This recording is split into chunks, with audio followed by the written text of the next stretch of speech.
Nuestro siguiente servicio será realizado sin público presente. Damos gracias al Señor por la oportunidad que nos da de estar unidos como iglesia, en oración y adoración, aún desde nuestros hogares en la intimidad familiar. Recordemos que la iglesia no es un edificio, somos cada uno de nosotros en quienes mora la presencia del Espíritu Santo. Es nuestra oración que el Señor siga obrando en nuestras vidas en medio de estos tiempos como los que estamos viviendo.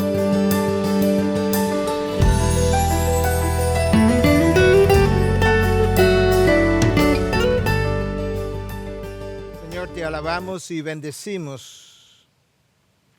Y te damos gracias por la oportunidad de poder exponer tu palabra una vez más en esta mañana, para una audiencia que no está con nosotros, pero que tú estás con cada uno de aquellos que en este momento están escuchando este mensaje y otros que se están predicando y se estarán predicando a lo largo de todo el día en honor a tu nombre.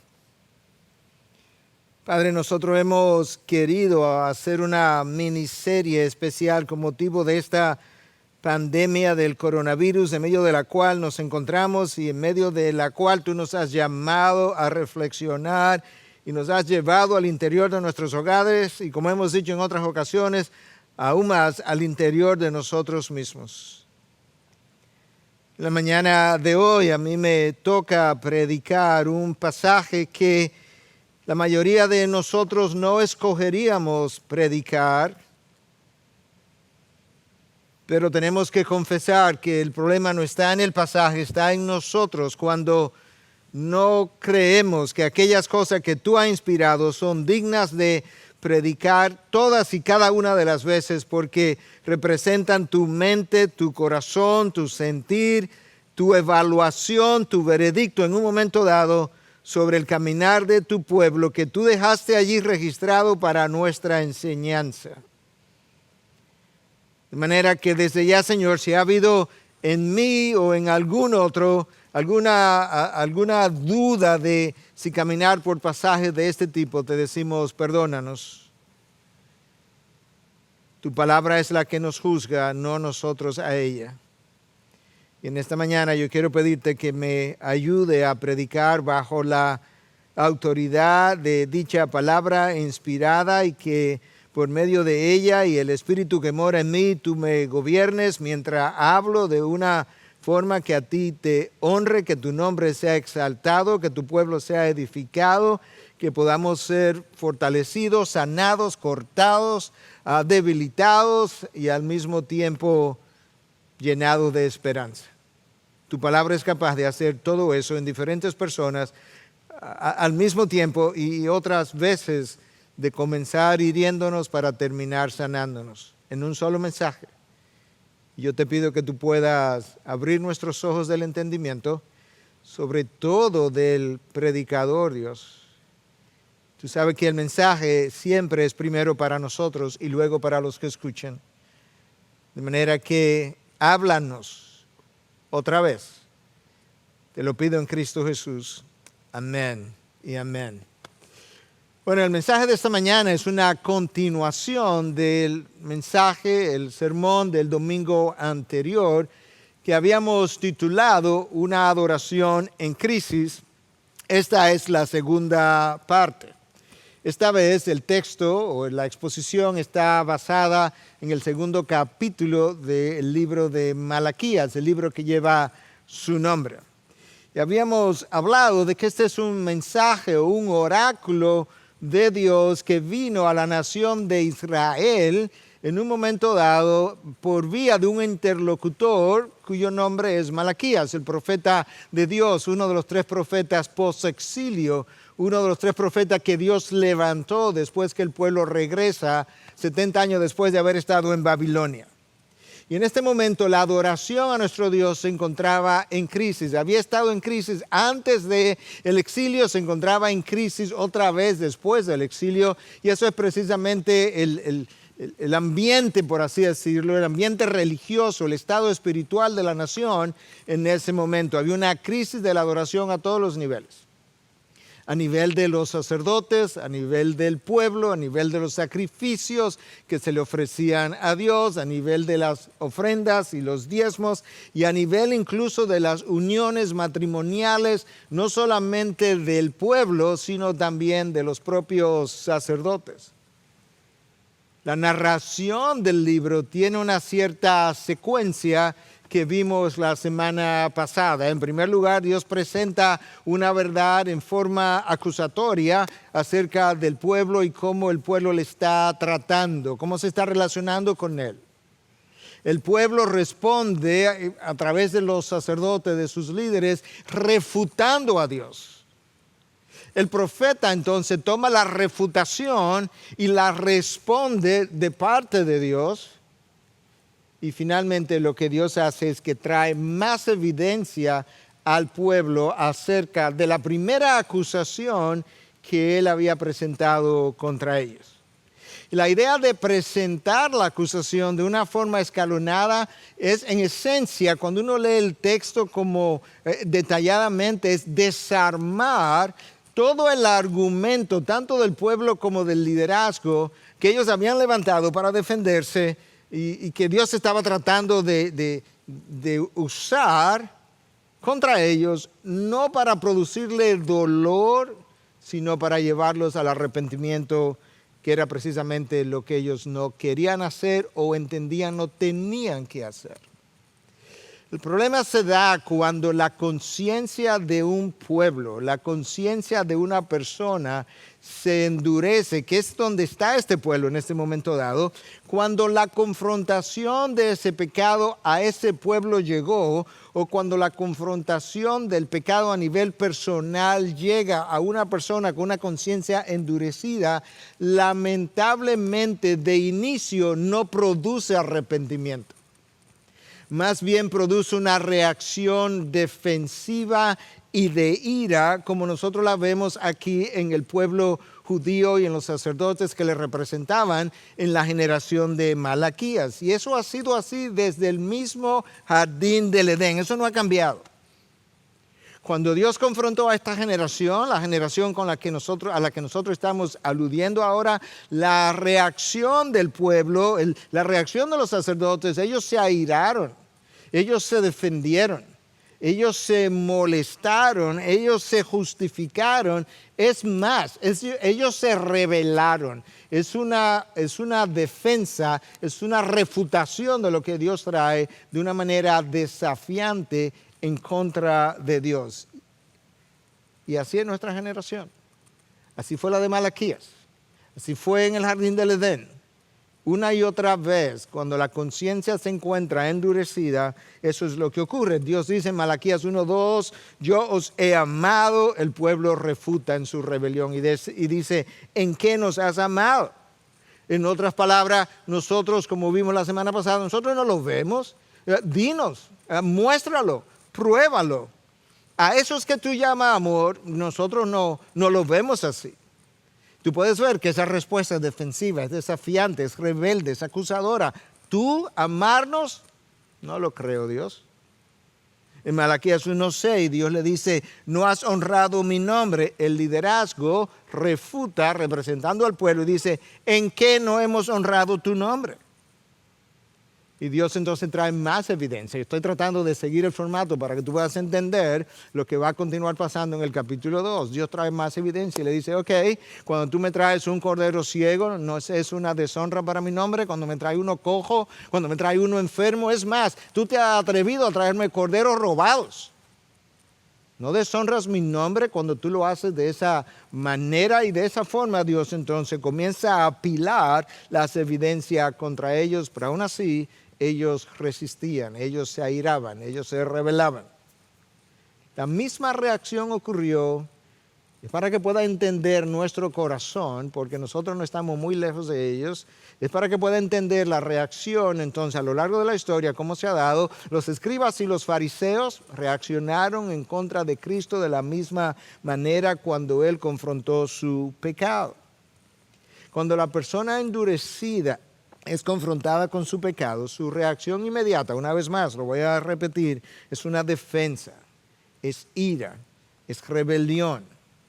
Así respondió a Caín, Génesis 4, cuando Dios lo confrontó. Escucha a Caín cuando Dios confronta su pecado, en Génesis 4:6. Entonces el Señor dijo a Caín, ¿por qué estás enojado? ¿Y por qué se ha demudado tu semblante? Caín, tú no has adorado correctamente, tú no me has traído la ofrenda que trajo Abel. No es tanto lo que él trajo versus lo que tú trajiste, es el corazón con el que lo trajiste. Entonces ahora, ¿por qué te enojas? Escucha ahora cómo Caín se vuelve más desafiante hacia Dios. 4:9, Génesis. Entonces el Señor dijo a Caín, ¿dónde está tu hermano Abel? Ya lo había matado. Y él respondió, no sé. ¿Soy yo acaso guardián de mi hermano? Hey, a ver, Caín, tú mataste a tu hermano, tú enterraste a tu hermano. El Dios creador del cielo y la tierra te está confrontando con tu pecado y tú sales con un no sé, yo no soy guardador de mi hermano. Tú puedes ver que ciertamente la reacción de la conciencia endurecida cuando es confrontada con su pecado es la misma. Caín ya no sonaba enojado, sonaba desafiante. Hermanos, nada es más predecible que el pecado en su comportamiento. 100 veces de 100, el pecado en el hombre se comporta de la misma manera. Esa es la razón por la que a lo largo de mis años de consejería yo he aprendido a decirme a mí mismo, el pecado es discernible. Es discernible y es predecible en su comportamiento y es discernible cuando reacciona ante lo que es la confrontación, se vuelve defensivo. Así pasó con la primera pareja. La primera pareja en el Edén pasó con Caín, pasó con el pueblo judío en la época de Malaquías, pasó con los escribas y los fariseos. La primera pareja, Dios lo confronta con su pecado de una manera muy indirecta. Adán, ¿dónde estás? Adán se esconde. ¿Qué hace Adán? Él contraacusa. En ese caso, contraacusa a Dios indirectamente. El pueblo en tiempo de Malaquías lo hizo directamente. Adán le dice a Dios, en realidad yo comí de la fruta porque la mujer, ahí está la acusación, pero que tú me diste. ¿Te das cuenta cómo el pecado se comporta 100 veces de 100 de la misma manera? Eva dice, yo no, fue la serpiente. La generación de Malaquías acusa a Dios. Y acusa a Dios de ser injusto en sus juicios. Y de acusarlos sin tener evidencias para decirlo. Cuando en realidad Dios dice, la adoración para ustedes se ha convertido en un fastidio. De la misma manera que hoy en día, muchos ven la adoración simplemente como el tiempo de música y canción y llegan a la iglesia después del tiempo de adoración. Ese primer tiempo le es fastidioso. Vienen a oír solamente el mensaje. Otros van a la iglesia en esencia llenando una responsabilidad porque a la verdad que no tengo como el deseo de ir, pero debo ir, es lo que me toca hacer. Y muchos lo hacen de esa misma manera. Y muchas veces venimos y no disfrutamos del tiempo inicial, musical, porque no es mi tipo de música, ya sea muy tradicional, muy contemporáneo, como si la adoración hubiese sido diseñada para el agrado de nosotros y no para el agrado de nuestro Dios. Cuando la iglesia contemporánea diseña sus servicios para complacer la audiencia, esa iglesia necesita arrepentirse porque ha pensado que la adoración está centrada en el hombre y no en nuestro Dios. Eso es lo que se había corrompido en la época de Malaquías y lo que muchas iglesias hoy todavía permanece corrompido o corrupto. Nuestra audiencia, cuando se trata de adoración, es de uno, es Dios que necesitamos complacer, y que cuando entonces nosotros hayamos adorado a Dios, se pueda ver claramente a ese Dios muy por encima de nosotros, y no solamente muy por encima de nosotros, muy, muy, muy por encima de nosotros. Habiendo dicho todo eso a manera de introducción, ¿verdad?, a este capítulo 2 y a la temática del mismo, yo quería, para aquellos que no habían estado con nosotros y para aquellos que quizás habían olvidado parte de lo que recogimos, poder traer una introducción que nos conectara, porque ahora Dios lo que va a hacer es continuar el mensaje que había iniciado ya un capítulo antes. Y Dios hace dos cosas en esencia para iniciar: los acusa de no honrar su nombre, y todo lo que sigue después de eso es formas como ellos no estaban honrando su nombre. Pero lo primero que Dios hace es que los acusa de no honrar su nombre y luego les advierte de que de ellos no cambiar, Él los maldeciría, y estaba hablándole a los sacerdotes, en este caso seríamos nosotros los pastores, en el mismo ejercicio de su función. Escucha el texto ahora en versículo 1, capítulo 2 del libro de Malaquías. Y ahora, para vosotros sacerdotes, ¿ves lo directo que es el mensaje? Es este mandamiento: si no escucháis y no decidís de corazón dar honor a mi nombre, dice el Señor de los ejércitos, enviaré sobre vosotros maldición y maldeciré vuestras bendiciones. Y en verdad, ya las he maldecido. Ya llegó. Porque no lo habéis decidido de corazón. El mensaje llega vía Malaquías para los sacerdotes. Si Dios hablara hoy, sería para los pastores.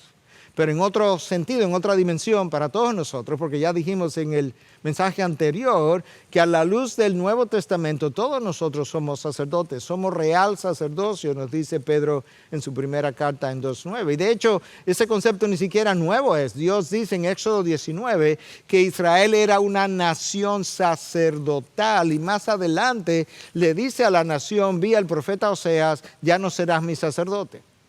Tú puedes ver que aún en el Antiguo Testamento había un concepto de una nación sacerdotal que hoy en el Nuevo Testamento es un individuo sacerdote delante de Dios. De manera que este mensaje no es solo para los líderes, es para todos nosotros. Y Dios dice: voy a maldecir vuestra bendición, y en realidad ya lo he hecho, dice Dios. Una de las funciones principales en el Antiguo Testamento era bendecir al pueblo. No sé si cada uno de nosotros está al tanto de eso, pero había un cierto poder venido de Dios desde arriba, pero un cierto poder que fluía a través de las palabras de un sacerdote que caminaba con Dios, que cuando bendecía al pueblo, ciertamente Dios traía sobre ellos bendición.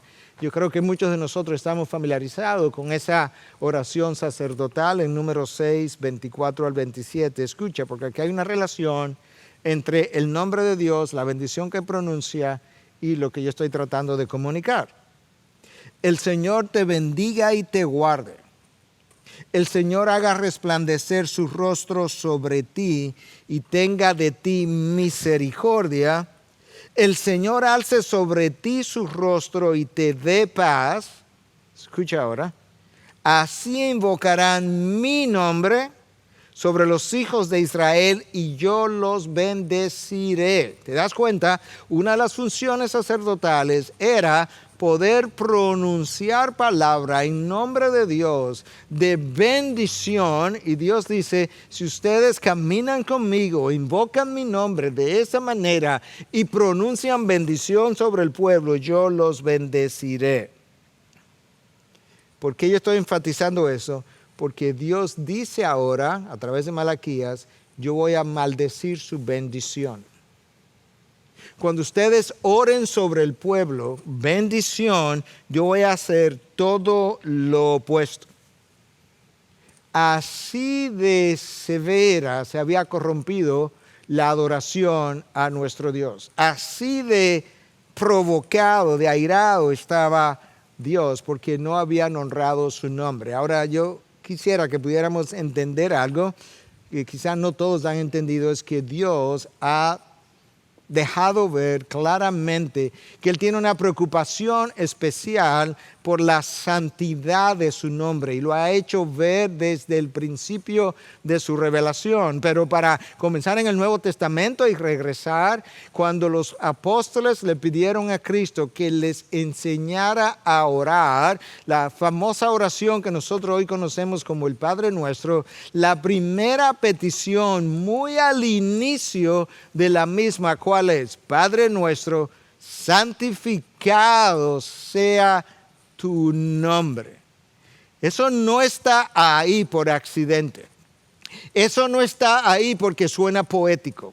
Eso está ahí porque es la prioridad número uno del creyente, poder santificar el nombre de Dios, no solamente en palabras, sino también con su manera de vivir. Y Cristo lo pone al principio de la oración, no solamente para que entendamos la prioridad que Dios le da a la santidad de su nombre, sino porque Él también sabe que el problema número uno del creyente a lo largo de los siglos es justamente que no ha honrado el nombre de Dios, y la no honra de ese nombre ha producido mucho ruido en el pueblo no creyente en contra de Dios.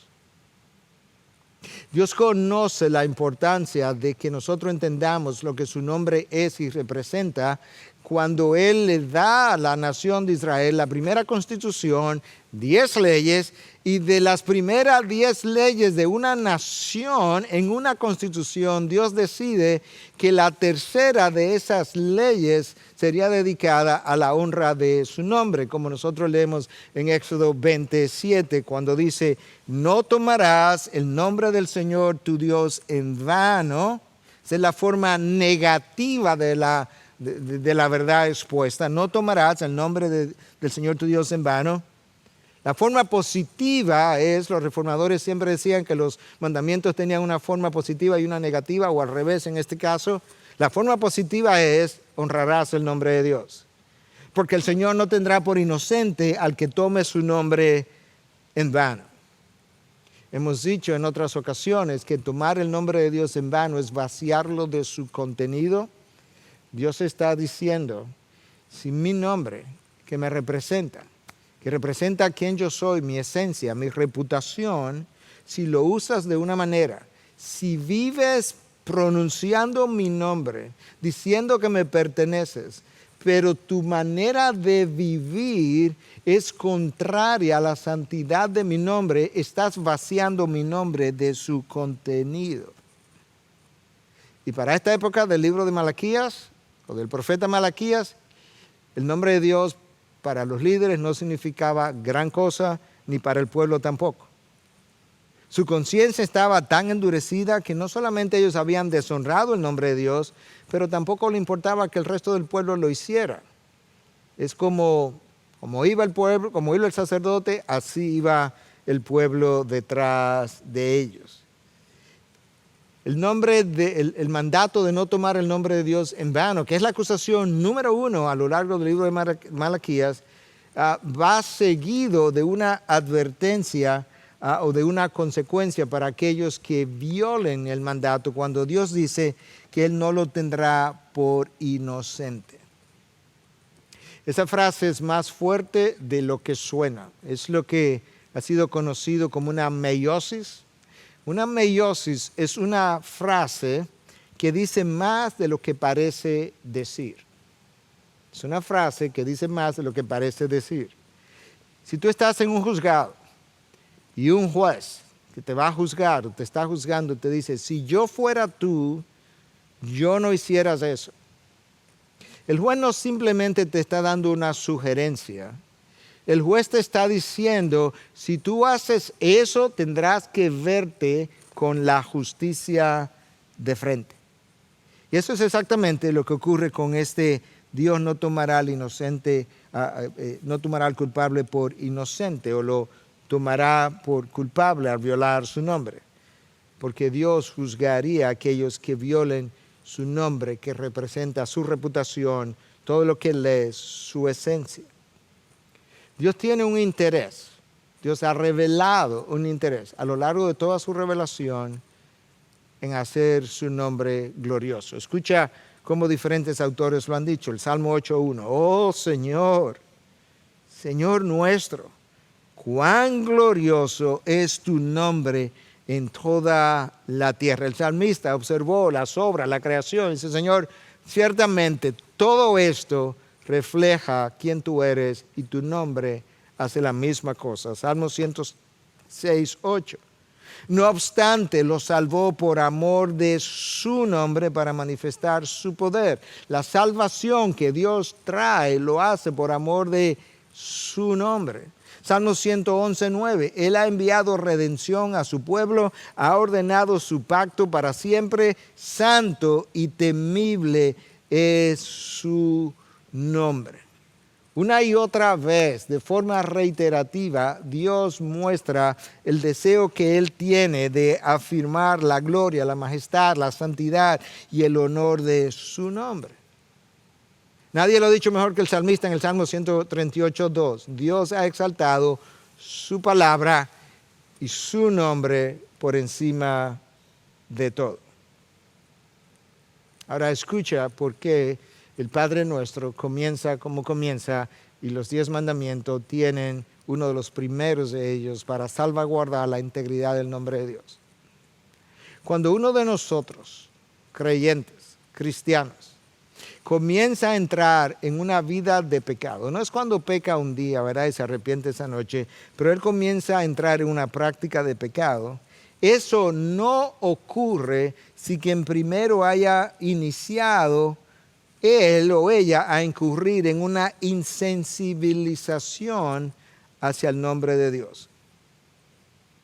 Primero irreverenciamos el nombre de Dios en nuestro interior y luego nosotros proclamamos eso en nuestra vida exterior o lo profanamos. Primero lo irreverenciamos en nuestra actitud interior y luego nosotros lo profanamos en nuestra vida exterior. Lamentablemente, cuando el creyente ve la profanación del nombre de Dios, que no es más que la vida de pecado del creyente, él tiene una inclinación natural a deshonrar a ese Dios que él todavía ni conoce. Y eso es exactamente la acusación de Pablo a los romanos en 2.24 o a los judíos en Romanos 2.24. Porque el nombre de Dios es blasfemado entre los gentiles por causa de vosotros, tal como está escrito. Ustedes judíos que tienen la ley, que han conocido al Señor por siglos, sobre quien se invoca a su nombre, se han comportado de una manera que los gentiles ahora tienen dificultad en creer en el Dios que ustedes invocan. Y nosotros pudiéramos preguntarnos, ¿cuántas veces amigos o familiares, o en el caso de nosotros los pastores, podría haber la ocasión cuando nuestro comportamiento pudiera llevar a otros a cuestionar la santidad, la validez, la fidelidad, lo justo de nuestro Dios? Cuando nosotros nos rendimos, cuando nosotros no damos un buen ejemplo a aquellos que nos observan. Nosotros tenemos que recordar que rendiremos cuenta a Dios de todo cuanto hayamos hecho con las ovejas que Él ha puesto bajo nuestro cuidado. Ahora, algunos han dicho, bueno, pastor, pero no estamos bajo el antiguo pacto, donde esas cosas eran de esa manera y donde Dios era tan severo. La realidad es que cuando tú escudriñas el Nuevo Testamento, el nuevo pacto de la gracia solamente empeora mi situación. Escucha lo que el autor de Hebreos capítulo 10 dice del 26 al 29. Porque si continuamos pecando deliberadamente, después de haber recibido el conocimiento de la verdad, ya no queda sacrificio alguno por los pecados, sino cierta horrenda expectación de juicio y la furia de un fuego que ha de consumir a los adversarios. Cualquiera que viola la ley de Moisés, antiguo pacto, muere sin misericordia, por el testimonio de 2 o 3 testigos. Nuevo pacto ahora. Cuanto mayor castigo pensáis que merecerá el que ha hollado bajo sus pies al Hijo de Dios y ha tenido por inmunda la sangre del pacto por la cual fue santificado. Está hablando de un creyente, por la cual fue santificado y ha ultrajado al Espíritu de gracia. ¿Te das cuenta qué es lo que el autor hebreo está diciendo? Aquel pacto fue un pacto de menor gracia y sin embargo, aún bajo ese pacto, la gente fue tratada severamente cuando violó la honra del nombre de Dios. ¿Cuánto más tú piensas que merecería el peso de la justicia de Dios a alguien que ha sido santificado por la sangre y que ahora en su manera de vivir está ultrajando el Espíritu de Dios? Vivir bajo la gracia de Dios no rebaja el estándar. Simplemente aumenta mi responsabilidad por lo mucho que yo he recibido. En aquella ocasión Dios estaba tan airado con los sacerdotes, y recuerda que hoy somos sacerdotes todos nosotros, estaba tan airado con los sacerdotes que Él prometió dos cosas. Dos reproches. Reproche número 1. Dios reprendería a sus hijos. En otras palabras, sus hijos serían receptores en parte de la disciplina que Dios traería sobre los padres. Escúchalo como Dios lo dice en el versículo 3. He aquí yo reprenderé a vuestra descendencia. Ese es el primer reproche. A primera vista parece como injusto de parte de Dios que Él traiga parte de la vergüenza de estos líderes sobre la próxima generación hasta que nos percatamos que esta es la problemática. Los sacerdotes, los líderes del pueblo, no habían honrado el nombre de Dios. Eso que Dios tiene como lo más preciado, ellos se habían olvidado de esa honra. Dios dice, una manera de llamarte la atención es olvidándome de aquello que tú tienes como más preciado, que son tus hijos. Por tanto, si tú te olvidas de lo más preciado para mí y ni siquiera te importa, quizás si yo hago algo con aquellos que son más preciados para ti, quizás eso te llame la atención y tú vuelvas y regreses al camino. Eso es exactamente lo que Dios dice literalmente en Oseas 4:6. Escúchalo. Mi pueblo es destruido por falta de conocimiento. Por cuanto tú has rechazado el conocimiento, yo también te rechazaré para que no seas mi sacerdote. Le está hablando a la nación de Israel como nación sacerdotal. Yo te voy a rechazar para que no seas mi sacerdote. Como has olvidado la ley de tu Dios, eso que representa mi carácter, yo también me olvidaré de tus hijos. Ahí está la correlación hecha directamente. Has olvidado mi ley, representa mi carácter, mi nombre, yo me olvidaré de tus hijos.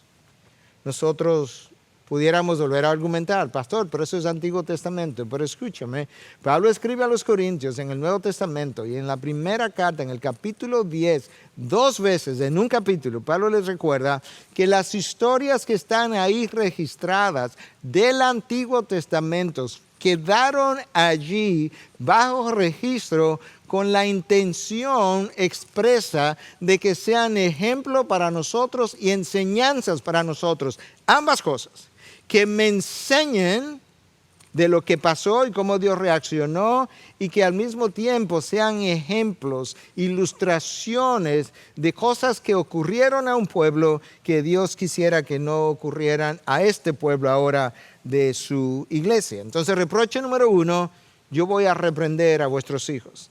El reproche número 2, si tú no supieras que yo estoy leyendo la Biblia y no lo hubiese leído, no me creerías que está en la Biblia. Porque escucha lo que Dios dice en el reproche número 2. Yo os echaré estiércol en la cara, a la cara de los sacerdotes. El estiércol de vuestras fiestas y seréis llevados con él. Con el estiércol. ¿What? ¿Qué? Yo no sé si Dios, y los académicos tampoco lo conocen, si Dios dijo eso de manera literal o simbólica, no importa, cualquiera de las dos es lo suficientemente fuerte. En otras palabras, lo que ustedes han hecho con mi nombre es tan vergonzoso que la única forma como yo puedo ilustrar la vergüenza que han traído sobre mi nombre es si yo tomara el estiércol de los animales que traen al templo para sacrificarlos. Los animales venían, eran muchos, sobre todo Dios dice, el estiércol de los animales de sus fiestas. ¿Por qué de sus fiestas? Bueno, porque ahí es donde más animales se acumulan. Los animales venían y se ponían nerviosos con la multitud, con los gritos de animales que estaban siendo sacrificados y en eso pues defecaban. Y Dios dice, el estiércol que se acumula durante las fiestas, yo lo voy a tomar y yo se lo voy a colocar sobre sus rostros. Y cuando estén así de embarrados, entonces el estiércol cuando lo sacan del templo durante las fiestas, así mismo saldrán ustedes con él. Wow. Yo creo que estas ilustraciones de parte de Dios, yo creo que el mejor libro de ilustraciones es la Biblia. Estas ilustraciones nos dejan ver hasta dónde Dios entendía que ellos habían avergonzado su nombre. A mí no me cabe la menor duda de que aquí hay un principio para nosotros, los pastores, y para todos los sacerdotes en el Nuevo Testamento. Cuando estas consecuencias caigan sobre los levitas, Dios dice, entonces sabréis de que yo les había dado este mandato, de que me había tomado muy en serio cuando se los di. Entonces ahora Malaquías avanza en los versículos 5 al 7 y describe muy bien cómo debían hablar y qué debían modelar los sacerdotes. Y lo hace haciendo alusión a cómo los primeros sacerdotes se comportaron, lo bien que caminaron, lo bien que lo hicieron. Y lo voy a leer de la Nueva Traducción Viviente esta vez. Había estado en la Biblia de las Américas, Nueva Traducción Viviente ahora. El propósito de mi pacto con los levitas era darles vida y paz. Y esto fue lo que les di, claro, porque ellos caminaron conmigo. De ellos se requería que me reverenciaran y lo hicieron en gran manera y temieron mi nombre. Comunicaron al pueblo la verdad de las instrucciones que recibieron de mí. No mintieron ni estafaron. Anduvieron conmigo y llevaron vidas buenas y justas e hicieron volver a muchas personas de sus vidas pecaminosas. Dios está definiendo la función sacerdotal a través de la vida que llevaron los primeros levitas, que esta gente no estaba llevando. Versículo 7. Las palabras que salen de la boca de un sacerdote deberían conservar el conocimiento de Dios y la gente debería acudir a él para recibir instrucción. Porque el sacerdote es el mensajero del Señor de los ejércitos celestiales. Wow. Los sacerdotes del pueblo judío, llamados levitas, en esencia tenían dos instrucciones. Número 1, administrarían los sacrificios en el templo y número 2, proveerían instrucción para el pueblo. En el pueblo de hoy, nosotros los pastores somos los encargados de esas dos funciones. Y en los versículos 5 y 6 que yo acabo de leer, Dios mostró que esta gente había comenzado muy bien. Ellos reverenciaron el nombre de Dios. Los levitas del tiempo de Malaquías y reverenciaron el mismo nombre. Los primeros sacerdotes supieron enseñar al pueblo la verdad de Dios. Estos sacerdotes, no. Dios dice de aquellos, ellos ni mintieron, ni robaron. En este caso, el pueblo no estaba, o los sacerdotes no estaban enseñando la verdad, ni vivían la verdad. Ellos sí mintieron y ellos sí estafaron. Los de este tiempo. No hay nada más odioso para Dios que la mentira. Porque es la antítesis de lo que Él es. Dios dice, ellos, los primeros, no mintieron, ustedes sí. Ellos no estafaron, ustedes sí. Y Dios claramente revela a través del libro de Proverbios cosas que Él odia, y 2 veces Él menciona la mentira. 6 cosas hay que odia el Señor y 7 son abominación para Él. Ojos soberbios, lengua mentirosa, manos que derraman sangre inocente, un corazón que maquina planes perversos, pies que corren rápidamente hacia el mal, un testigo falso que dice mentiras y el que siembra discordia entre hermanos. 7 cosas Dios odia. De esas 2 tienen que ver con la mentira.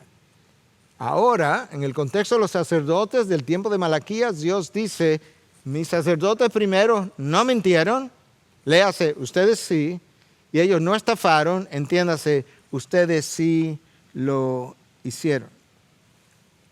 Esta gente caminó bien en sus inicios y esa es una de las grandes tragedias de los hijos de Dios. Que comienzan bien, comenzamos bien. Tenemos aprecio por las cosas sagradas de nuestro Dios.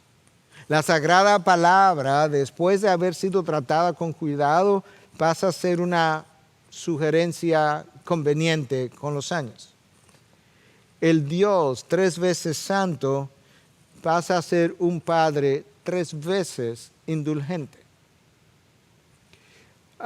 El santo nombre de Dios se convierte en una fórmula de invocación para que Él me bendiga.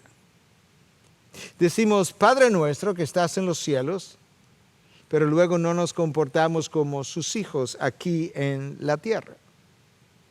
Nos vamos familiarizando con las cosas sagradas, con las cosas misteriosas. Vamos a un funeral, acabamos de despedir a alguien que se fue a la eternidad sin nunca haber recibido a Cristo, y no nos pesa que acabamos de despedir a alguien que entró a una eternidad de condenación, porque lo misterioso, lo sagrado, aquello que provoca en mí cierto temor reverente, todo eso ha perdido valor y peso en mi valoración de las cosas, de manera que ni el infierno, ya hasta el infierno, mejor dicho, perdió su poder de persuasión con el paso del tiempo. Y todas esas cosas son sagradas. Nos acostumbramos a ellas. Perdemos la reverencia por el nombre de Dios. Perdemos el norte. Perdemos nuestro centro de gravedad. Y lamentablemente, en algunos casos, como que nunca regresamos a Él. Si pudiéramos pensar en el caso de aquellos que apostataron de la fe, nunca regresaron al centro de gravedad. Pero si pensamos en aquellos que no necesariamente apostataron, sino que permanecieron en la fe y pensamos que el centro de gravedad es su primer amor, hay un momento en que, o muchas veces, en que ese hijo de Dios se aleja de su primer amor, es reprendido y él hace un cierto regreso, pero nunca vuelve al centro donde él estaba en el primer lugar. Dios ha pasado a ser una parte de su vida en vez de su vida.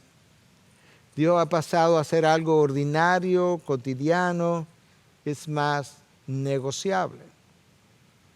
En el caso del Antiguo Testamento, Dios entendió todo el tiempo, y en gran manera eso no ha cambiado hoy, que los responsables número 1 de que el pueblo hubiese llegado a esa condición muchas veces eran los líderes mismos. Escucha lo que Dios dice en Ezequiel 22, 26. Sus sacerdotes han violado mi ley. Otra vez, regresa a los sacerdotes. Y han profanado mis cosas sagradas. Entre lo sagrado y lo profano no han hecho diferencia. Y entre lo inmundo y lo limpio no han enseñado a distinguir. Han escondido sus ojos de mis días de reposo y he sido profanado entre ellos. Dios dice a través de Ezequiel, Ezequiel está en Babilonia, en el exilio. Malaquías es posterior a Ezequiel, ¿verdad? Porque Malaquías está ya cuando el pueblo ha salido de Babilonia y está de regreso. En Babilonia, Dios le hace revelación a Ezequiel, mostrándole la razón o una de las razones por las cuales el pueblo está en el exilio. Le dice, mira, Ezequiel, sus sacerdotes han profanado mis cosas sagradas. Y no enseñaron al pueblo a distinguir entre lo sagrado y lo profano, entre lo inmundo y lo limpio.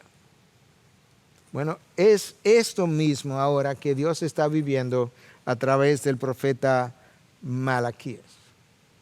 Nosotros a veces en el Nuevo Testamento vemos a Dios tan lleno de gracia que hemos convertido su gracia en una hipergracia, como le llama Wayne Grudem. Y muchas veces entonces en vez de estar agradecido de esa gracia, abusamos de ella. Escucha cómo Dios dice de manera muy particular, uno, cómo los sacerdotes debieron haber hablado, y dos, cómo lo hicieron los primeros sacerdotes. Pues los labios del sacerdote deben guardar la sabiduría y los hombres deben buscar la instrucción de su boca, porque Él es el mensajero del Señor de los ejércitos. La razón primaria por la que el sacerdote necesitaba, y en este caso el pastor, el líder hoy espiritual, necesita tener sabiduría en sus labios, es porque Él es el mensajero del Señor para un pueblo. El pueblo debió haber venido al sacerdote, debiera venir a ese que representa a Dios en busca de sabiduría, en busca de instrucción, dice el versículo 7 de manera muy clara, como mensajeros del Señor que ellos eran. Ellos deben exhibir una coherencia entre lo que profesan y lo que practican, entre lo que aconsejan y lo que viven, y entre lo que es el mensaje y la vida del mensajero. Hoy en día, con cierta regularidad, yo he escuchado líderes decir, a veces desde los púlpitos, tratando de justificar ciertas acciones o ciertas formas en su vida, decir, bueno, gracias a Dios que es por gracia y yo no soy más que un pecador al igual que ustedes. Y sabes que ambas afirmaciones son ciertas. Ambas afirmaciones son ciertas. Sin embargo, no hay duda de que Dios espera que los líderes de su pueblo vivamos por encima del estándar que el pueblo vive, como una manera de ser ejemplos, de tal forma que junto con el apóstol Pablo podamos decir, imítenme a mí como yo a Cristo. Y de no poderlo hacer, lo mejor que pudiéramos hacer para nuestro propio beneficio es abandonar la carrera ministerial. Y alguien pudiera decir, pastor, ¿qué es lo que usted está diciendo? Exactamente eso. Si nosotros no podemos ser un ejemplo para el pueblo que nos sigue, lo mejor que podíamos hacer para nuestro propio beneficio es abandonar la carrera. Y la razón por la que digo eso en este momento es por lo que sigue ahora en el versículo 8, donde ya estábamos a punto de arribar. Escuche. Pero vosotros, le dice Dios a los sacerdotes, os habéis desviado del camino, habéis hecho tropezar a muchos en la ley, habéis corrompido el pacto de Leví, dice el Señor de los ejércitos. Nota el contraste entre el versículo 2 y el versículo 8. En el versículo 2, Dios se refiere a personas que ejercieron el sacerdocio en el Antiguo Testamento. Y ellos, el versículo 6, la verdadera instrucción estaba en su boca y no se hallaba iniquidad en sus labios, en paz y rectitud, caminaban conmigo y apartaban a muchos de la iniquidad. Ese es el contraste, versículo 6. La segunda parte del versículo 6. Aquellos sacerdotes apartaron a muchos de su iniquidad. Estos, escuche, habéis hecho tropezar a muchos en la ley. Unos apartaron a personas de su iniquidad, estos lo hicieron tropezar. Cuando una oveja se aparta, duele. Al pastor le duele. A sus amigos le duele. Pero frecuentemente quizás no pase de ahí. Cuando el sacerdote se aparta, cuando el pastor se aparta, cuando el líder se aparta, otros se apartan. Y servimos entonces de piedras de tropiezos. Una de las funciones del sacerdote en el Antiguo Testamento, una de las funciones del pastor en el Nuevo Testamento es hacer volver a los que están desviados o se están desviando, hacerlos volver al camino. Eso no es fácil ni es placentero.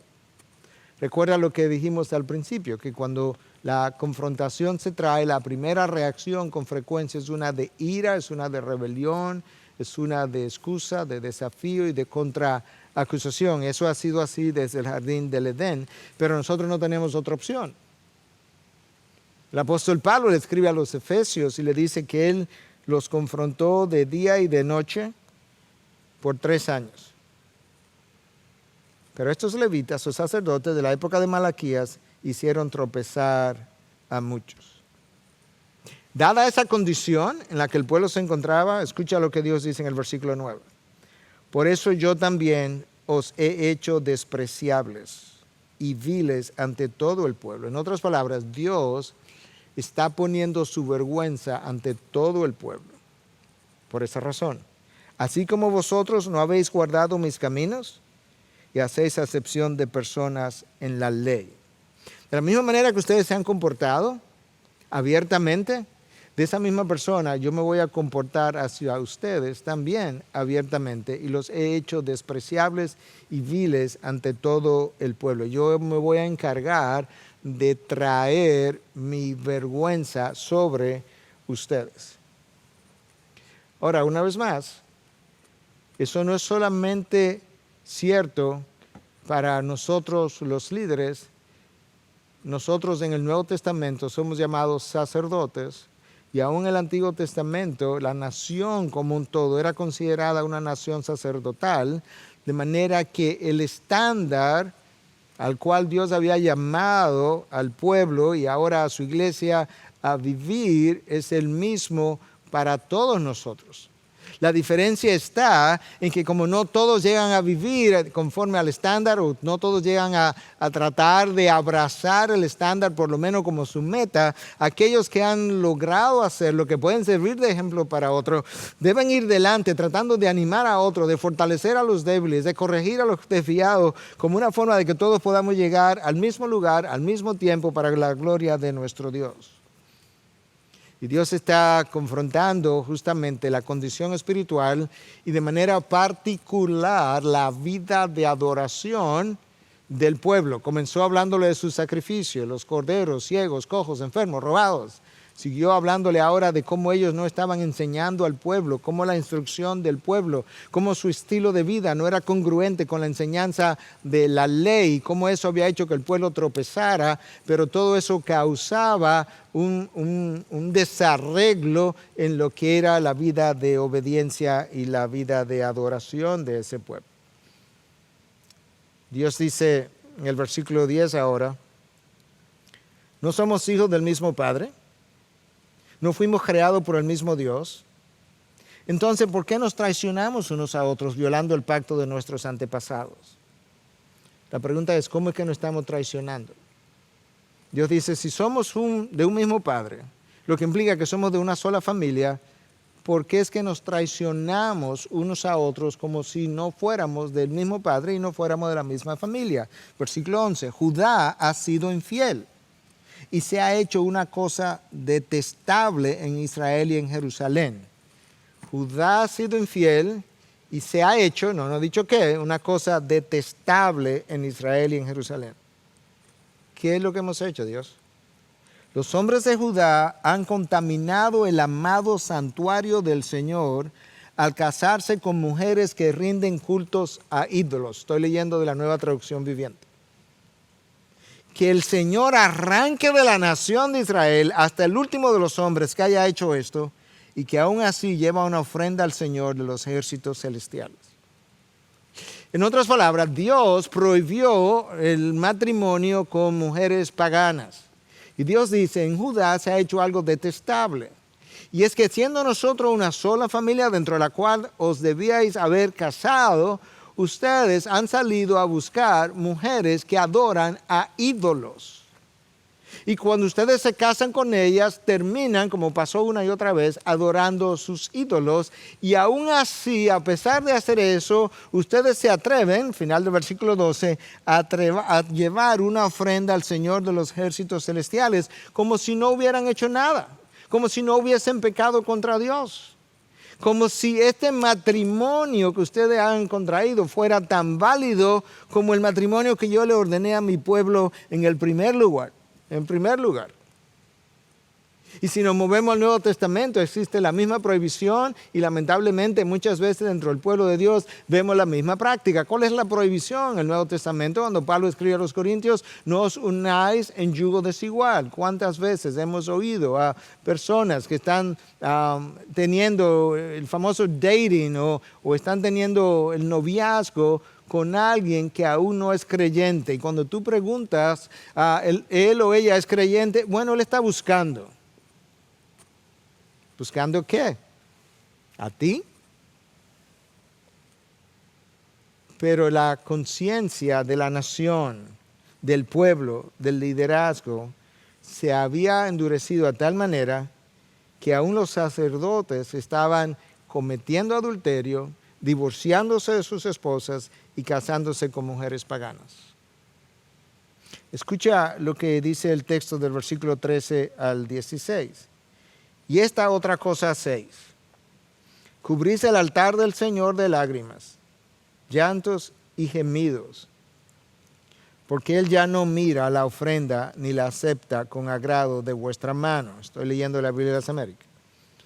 Ustedes vienen al altar, vida de adoración, me lloran, me gimen, me llenan el altar de lágrimas, y la razón es que yo les he dejado ver que no acepto sus ofrendas, ni respondo a sus oraciones. Y vosotros decís, ¿por qué? Vosotros me cuestionan, me preguntan como que no tienen la menor idea de qué es lo que yo estoy tratando de hacer. Yo estoy tratando, al no oír tus oraciones y al no recibir tu sacrificio, de llamarte la atención para que regrese al centro de gravedad, para que regrese a donde tú estabas en el primer lugar, para que yo no tenga que seguir maldiciendo su bendición. Eso es algo terrible. Acuérdate lo que hablamos hace un momento atrás. La bendición sacerdotal, Dios dice, yo llegué incluso a convertirla en maldición, porque estaban usando mi nombre de tal manera que lo único que yo pude hacer fue hacer todo lo opuesto de lo que la bendición se suponía que hiciera. Vosotros decís, versículo 14, ¿por qué? Yo te voy a decir por qué. Porque el Señor ha sido testigo entre tú y la mujer de tu juventud, contra la cual has obrado deslealmente, aunque ella es tu compañera y la mujer de tu pacto. En otras palabras, tú entraste en un pacto con la mujer de tu juventud, un pacto en el que yo fui testigo, y un pacto que se supone represente ahora, a la luz del Nuevo Testamento, la unión de mi hijo con la novia que yo le he dado, que es la iglesia de la cual tú eres parte ahora. Versículo 15, pero ninguno que tenga un remanente del Espíritu lo ha hecho así. ¿Cómo así, Dios? No, que ninguno que tenga un remanente del Espíritu ha sido adúltero, divorciado para casarse con mujeres paganas, que es lo que ustedes están haciendo. ¿Y qué hizo mientras buscaba una descendencia de parte de Dios? ¿Qué hizo Dios mientras él mismo buscaba una descendencia de parte de Dios? Prestar atención a vuestro espíritu.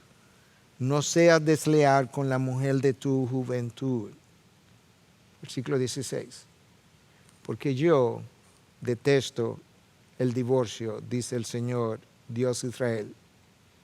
Y el que cubre de iniquidad su vestidura, dice el Señor de los ejércitos. Prestar atención, pues, a vuestro espíritu y no seáis desleales. Una vez más, esto habla de lo endurecido que estaba el corazón de este pueblo y de su liderazgo. Porque cometiendo adulterio, divorciándose de la mujer de su pacto, la mujer de su juventud, casándose con mujeres paganas, todavía fueron donde Dios y le dijeron, no entendemos, fueron donde Dios llorando al altar, le llenaron el altar de lágrimas, no entendemos por qué tú no recibes nuestras ofrendas, no entendemos por qué tú no escuchas nuestras oraciones. Y Dios dice, ya no sigas viniendo a gemirme como que no sabes, sécate los ojos, sécate las lágrimas y no admites que has cometido adulterio, que te has divorciado, que te has casado con una mujer de la cual no se te había permitido y te has olvidado de que yo odio el divorcio. No a los divorciados, pero sí el divorcio. Es la afirmación más clara y más severa que Dios hace en toda su revelación en contra de esto, y de esta institución, o en contra de esta práctica, mejor dicho. Obviamente Dios no odia a los divorciados, obviamente Dios tiene perdón para con ellos cuando ha habido un arrepentimiento genuino, pero una vez más, cuando se produce la rotura, hay algo que ha quedado deshonrado y es la simbolización de la unión de Cristo con su iglesia.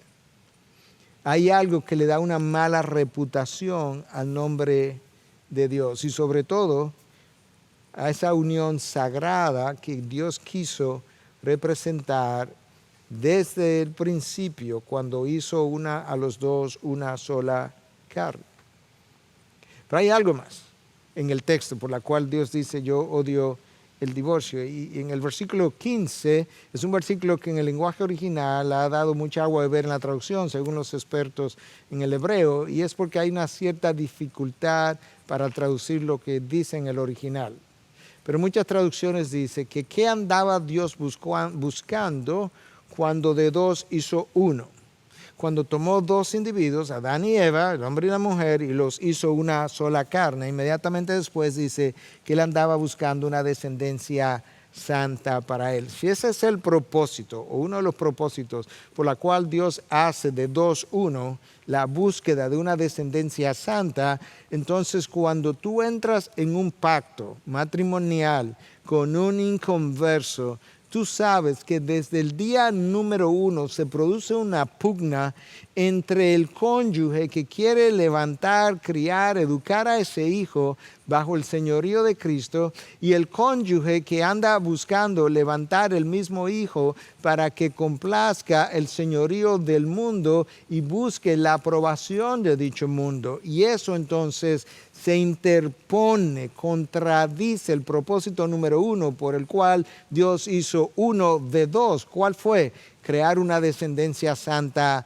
para Él. Hay una lucha enorme que se produce a partir de cuando esa unión se da. Esta era la práctica en esos días. Tú puedes ver la indignación en Dios de cómo esta gente estaba viviendo y sobre todo que esta práctica trascendió y contaminó a los sacerdotes, a los líderes del pueblo, en este caso los pastores del pueblo. En resumen, la razón por la que Dios odia el divorcio, no a los divorciados, es número 1, porque como bien dice Deuteronomio 23, cuando haga un pacto delante de Dios, cuidarás en cumplirlo, porque de lo contrario Dios te lo tomará en cuenta. Hemos hecho votos delante de Dios, el testigo universal de toda unión, que Dios entiende que cuando yo los rompo, yo estoy violando la santidad de su nombre, porque esos votos se han hecho delante de Él y su nombre representa lo que Él es.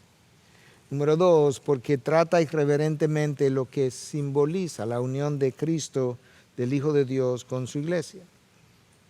Número 3, por las grandes consecuencias que trae muchas veces sobre los mismos cónyuges, pero sobre todo sobre los hijos y su inestabilidad emocional y espiritual con las que ellos crecen. Número 4, un poco distinto ahora, pero Dios rechazó desde el Antiguo Testamento la unión de yugo desigual, aún de primera instancia, precisamente por el choque de valores que se produce y el debilitamiento muchas veces de la fe del cónyuge creyente por la influencia del cónyuge no creyente y la influencia que eso tiene sobre los hijos. Tú puedes ver entonces que hasta dónde la vida de adoración del pueblo se había corrompido porque los sacerdotes que le representaban, quienes le lideraban en el templo, habían entrado en la misma práctica que el pueblo había entrado. Por tanto, ellos no habían enseñado al pueblo a respetar, a honrar, a dignificar el nombre de Dios. No habían enseñado a separar lo sagrado de lo profano, lo inmundo de lo limpio, y Dios está confrontándolo por medio del profeta Malaquías. 70 años en el desierto, cuando ellos regresan, bajo Esdras hubo un pequeño avivamiento que no duró mucho.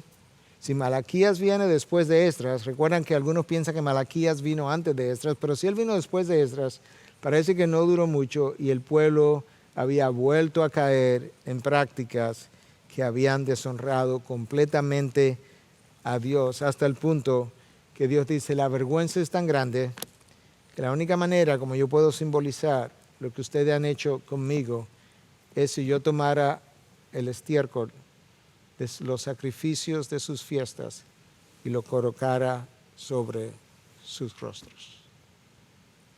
Yo creo que esa historia nos ayuda a nosotros a reflexionar en este tiempo para que cuando nosotros regresemos como iglesia juntos, quizás cada individuo, cada matrimonio, cada familia por separado haya podido tener un tiempo de reflexión con su Dios, de limpieza espiritual, de arrepentimiento, de encarrilamiento, si pudiéramos decir, de las vidas, de acercamiento a ese Dios, de volver a ese Dios, de regresar al centro de gravedad, de tal forma que Dios no sea simplemente una parte de su vida, sino que sea su vida. Gracias por participar en este servicio de adoración desde tu hogar, en medio de circunstancias que nos impiden congregarnos todos juntos en un mismo lugar. Oramos para que pronto podamos volver a hacerlo.